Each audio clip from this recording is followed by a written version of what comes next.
In the 1940s, Planters Edible Oil Company distributed this bilingual Yiddish-English booklet, which includes 46 recipes that could be prepared on Passover. Titled 46 Ways to Better Passover Meals, each recipe uses the company's high-hat peanut oil. Both kosher for Passover and parve, the oil was advertised as being a perfect addition to a variety of dairy and meat dishes that could be served with a glass of milk, a cup of coffee, or a glass of tea.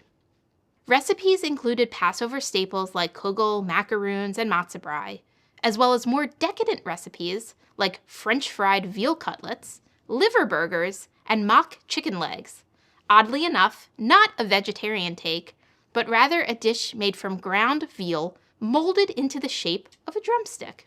The distribution of 46 Ways to Better Passover Meals coincided with the increased use of peanut oil during World War II in American households, when commonly used cooking oils, many of which were imported from other countries, were being rationed. A product native to the United States and grown mainly in the American South, the production of peanuts reached over 750,000 tons in 1941 as the U.S. entered the war.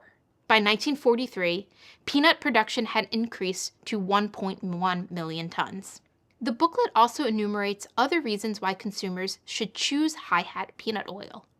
It is presented as a healthier alternative to other cooking fats available for use on Passover, such as shortening and schmaltz. In addition to having no taste or odor of its own, high-hat oil wouldn't absorb other food odors and would therefore make food, quote, nicer in appearance and better in taste. These attributes allowed for the same oil to be reused multiple times for different recipes.